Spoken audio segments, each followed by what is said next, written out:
So when you're searching for a project, there may be a few things that you might not be very sure about, and so there might be a few red flags that pop up left, right and centre that make you feel a little bit nervous before parting with your all-important cash. Well, don't panic, because we've found a resource that might be able to help clear up any disparity that you might have with certain projects in the space. And we're also bringing you a couple of projects that we think are worth questioning when you're looking into whether or not to mint, especially at a high mint price. So stay tuned for that. Now, if you're wanting to reward yourself as a creator, then our final project of the day is going to be perfect for you. So make sure you stick around for that too. But now let's dive right in.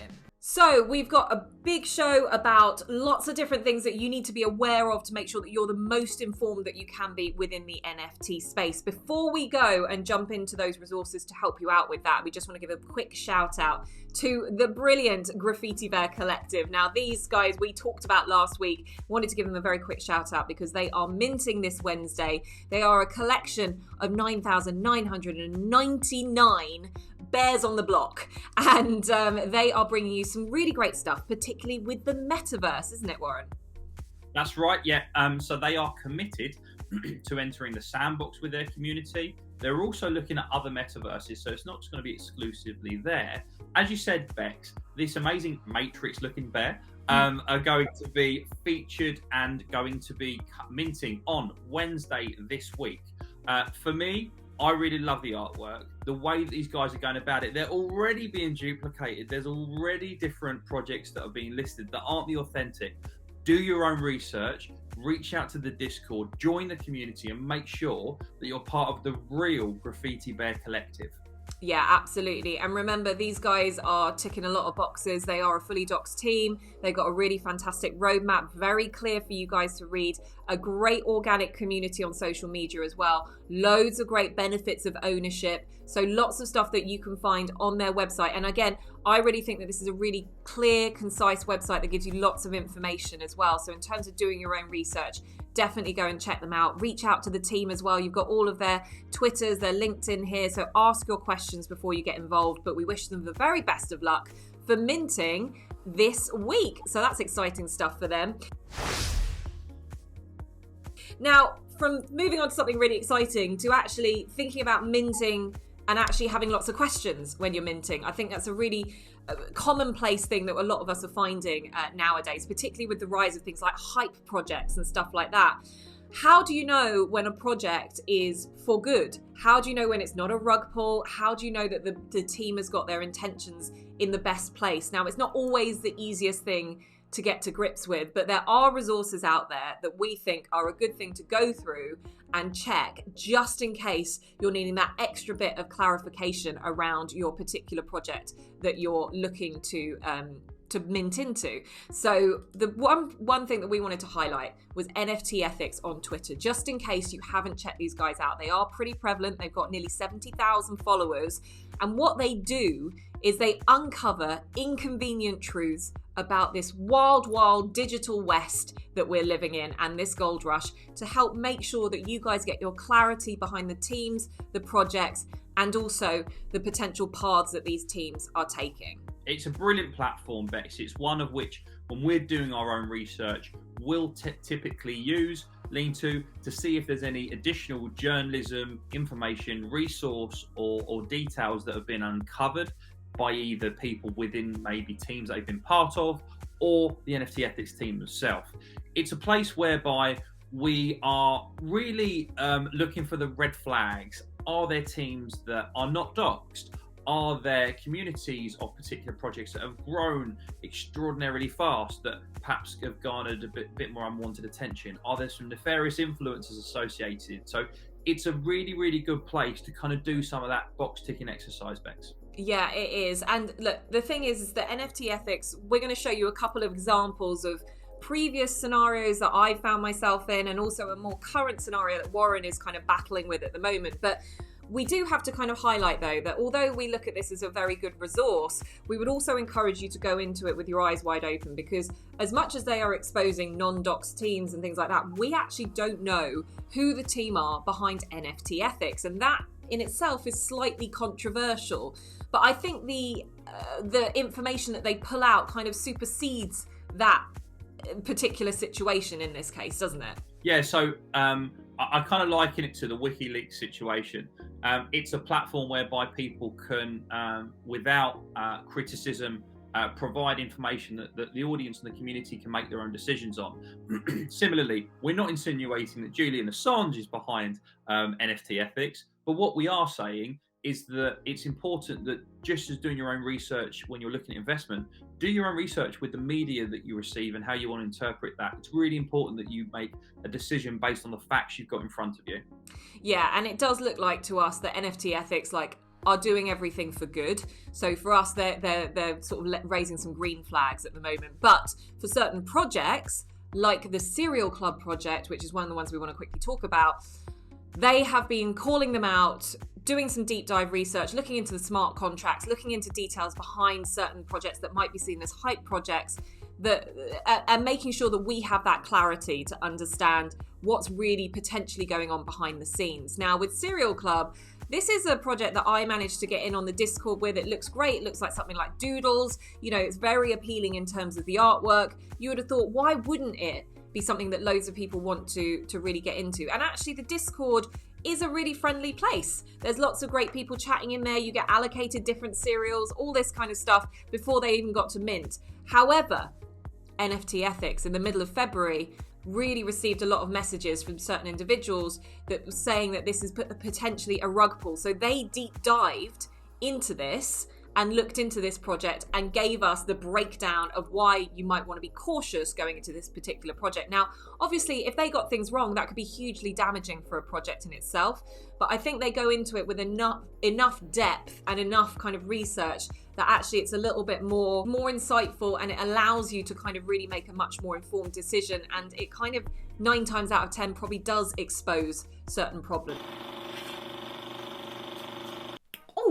Hello, you've caught me on another NFT break. And whilst I've got you here, I'm just going to tell you about today's video partner. It is the brilliant AtPay. Now, AtPay are a decentralized digital finance platform which integrates blockchain technology with its own cryptocurrency, which offers users a buy now, pay later service, which is perfect because it means you can buy from different merchants and marketplaces with ease, whilst you can still maintain your financial wellness and control at the same time. So this is a fantastic opportunity for you to really get those e-commerce solutions whilst harnessing your all-important digital currencies and, of course, giving back to users. And if you want to find out more about AtPay, you can check out the details in the description below. Plus, we'll be deep diving into the project next week to give you even more insight into just how brilliant it is. But for now, let's get back to business. Now, one of the big projects that Warren is currently battling with today and throughout the last week or so has been Bapes Clan. Yeah, so again, Bex worked really hard to get into the Discord. Bapes Clan only selected their community, continue to only select the community through whitelist availability slots of the 10,000 that will be dropped. So for me, Bex, I really like the artwork. The geometry-led apes are super interesting. Stands out. It's something which I'm really interested by. The challenge is it was a 0.5 mint at whitelist, and that's now being changed to 0.3 mint. So already there's a slight red flag with how quickly pricing at whitelist is changing. In addition, Polygon was going to be the network to originally mint on. However, that's now changed, and it's changed back to Ethereum. And that was done in quite a short space of time.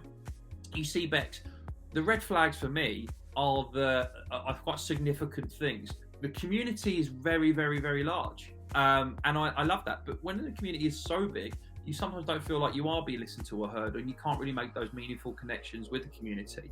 Whereby this business ape, this Bape mindset that I really like the idea of, driving things forward, making more professional decisions. There's even talk of going to the moon, quite literally. They don't want to moon this project, they want to take you to the moon. But you see, I'll get in a rocket ship if I know that it's built with the right material. And right now, I'm not too sure if that's the case. And so NFT Ethics have actually been tweeting about Bapes Clan for a while.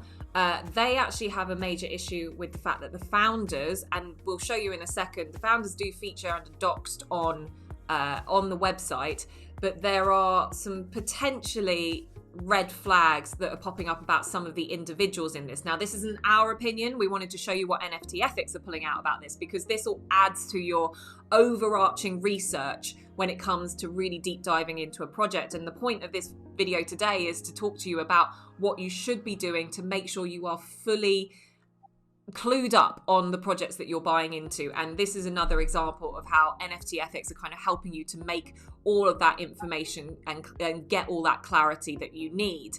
So we're not going to deep dive into exactly what these particular founders are doing, but what we will do is show you that there is an awful lot of supposed founders and ambassadors on here, all of them giving their LinkedIn, their Twitter details, their Instagram. So you can go and do your own research within this. But sometimes it might kind of pull up a bit of a red flag when there are so many people behind this. Like, what is the incentive of having all of these ambassadors pushing it? What is in it for them? And why are they doing it in this way? Is this a problem that we're seeing with lots more influencers in the space? The point is make sure that when you're looking into projects, a bit like Bapes Clan, it might be a great project for you, and you might kind of go, I've read everything, I've learned about it all, I'm still fine with this, I'm happy to commit my money to it. That's fantastic. But we just want to make sure from an educational perspective that you're getting the access to all of the different resources that you can in order to make sure that you are doing all of that research correctly. So now we're going to move on to moving away from ethics and moving into love. No, it's not Valentine's Day again. We're actually talking about how you can really link up NFTs, the NFT community, love, and social media, and put it all into one tidy little package. And that comes in the form of the LoveChain. It does. So our featured mention this week is the LoveChain, which is the first social media platform in the world whereby we actually get paid for the content that we create, and we can mint that content as well, Bex. I feel like love is in the air. We all like to get praised and celebrated for what we're speaking about. And you see, the way LoveChain is looking at things is that what they want to do is they want to reward the community that are part of them, part of their social media, whereby you get paid simply for sharing the content you're creating, and you can also sell it in the LoveChain marketplaces that are being created. The Lover token, the idea of this Love token is that you'll be able to use this virtual coin in ecosystems, and it rewards. The rewarding system of it will be a commercialized benefit. So you can stake your Love token, you can use it in the economies and marketplaces that LoveChain are working hard, and they've got so many partners that they're speaking to, including global banking systems that are really keen to want to be part of this incredible journey that rewards users for doing what you would do every day with your social media. And it's great. And actually, speaking of social media, look, you can check them out on Instagram. They've got a fantastic following there. They really are spreading the love, and there's lots of opportunities within this as well. I quite really love the idea behind this. I love the idea that anyone can kind of create some content, turn it into an NFT, really kind of benefit from that as well. The fact that they've got this kind of tokenized element to it is really, really positive as well. Again, you know, we like to see a good community behind a particular project like this. This is something very different to your typical NFT projects. This is a social media platform essentially, and we're going to be looking for those more social media platform focused projects within Web3, you know, moving away from your Instagrams, your TikToks and things like that. What is Web3 going to offer? And this is a great insight into what that could look like. I really like the LoveChain. I think it's a really fun looking way of kind of really expanding the use of NFTs and what you can do with that, and being creative within your content. And for us, that speaks totally up to what we do, and that's why we wanted to talk about it, is because we think for anyone else who's feeling creative and wants to be a creator in this space, you have that opportunity to monetize and get more of an outreach for it in its own self. So the LoveChain, spreading love around the world through social media, a social media platform celebrating love. Well, there you go. Things to think about when minting a project. And if there's any red flags, no matter how small, it's always worth looking at resources like NFT Ethics to try and help make sure that you're getting all the clarity that you need. Now, if you need any more help within the NFT space and on your journey, why not check out a video like this? This is going to help you really guide your way through the space and hear from some great creators as well. But for now, thank you so much for watching, and I'll see you next time.